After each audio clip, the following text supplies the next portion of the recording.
Imagine, une femme rejetée par tous, une femme que la société appelle folle, une femme sans voix, sans dignité. Mais cette femme cache un secret que personne ne connaît. Un enfant, un lien invisible, une vérité enterrée. Et un jour, devant une grande maison luxueuse, une gifle va tout révéler. Kinshasa, une ville vivante, bruyante, pleine de contrastes. Dans un coin poussiéreux du marché de Matete, une femme marchait lentement. Ses pieds étaient nus, ses vêtements déchirés, ses cheveux emmêlés. Les enfants riaient d'elle. Regardez la folle. Les commerçants la chassaient. Va-t'en d'ici, tu fais fuir les clients. Mais elle ne répondait pas. Elle murmurait des mots incompréhensibles, comme si elle parlait à quelqu'un d'invisible. Personne ne savait qu'un jour, cette femme avait un nom. Mireille. Ne méprise jamais quelqu'un. Tu ignores le combat qu'il mène en silence. Avant la rue, avant la folie, Mireille était une femme pleine de vie. Elle vivait avec son mari, Samuel, dans une petite maison simple. Ils n'étaient pas riches, mais ils étaient heureux. Samuel disait souvent: on a peu, être pas tout, mais on a l'essentiel, l'amour. Mais un soir, tout bascula. Un accident, un appel, un silence. Samuel ne reviendrait plus jamais. Mireille s'effondra. Elle pleura, cria, refusa de croire. Les jours passèrent, mais la douleur resta. Et peu à peu, son esprit commença à se briser. Une douleur non soignée peut devenir une prison invisible. Au début, les voisins essayaient de l'aider. Mais Mireille refusait de manger, refusait de parler. Puis un jour, elle quitta la maison. Elle commença à errer. Les mois passèrent, et elle devint cette femme que tout le monde évitait. Une ombre dans la ville. Ignorer la souffrance d'une personne, c'est la condamner à tomber encore plus bas. Un jour, les gens remarquèrent quelque chose. Mireille était enceinte.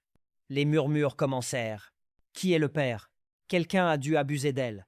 Mais Mireille, malgré sa folie, protégeait son ventre. Elle parlait à son bébé. Elle souriait parfois, pour la première fois depuis longtemps. Même dans les ténèbres, l'amour peut encore naître. Une nuit, sous la pluie, derrière un marché abandonné, Mireille criait de douleur. Seule, sans aide, sans lumière. Et là, sur le sol froid, elle donna naissance à un petit garçon. Elle le prit dans ses bras, tremblante, épuisée, mais ses yeux brillèrent. Mon bébé, la vie est un miracle, même dans les pires conditions. Dans un quartier riche de la ville, vivait un couple, Jean et Clarisse. Grande maison, voiture de luxe, vie parfaite. Mais à l'intérieur, un vide. Clarisse pleurait souvent en silence. Pourquoi pas moi? Pourquoi Dieu me refuse un enfant? Jean essayait de la consoler, mais lui aussi souffrait. On peut avoir tout, et pourtant se sentir vide. Un jour, Clarisse entendit parler d'un bébé né dans la rue.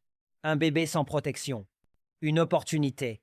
Son cœur hésita, mais son désir fut plus fort. Personne ne le réclamera. Elle prit une décision qui allait changer des vies. Le désespoir peut pousser à faire des choix dangereux. En pleine nuit, un homme s'approcha de Mireille endormie et prit le bébé. Quand Mireille se réveilla, le monde s'écroula. Elle hurla. Elle courut. Elle chercha.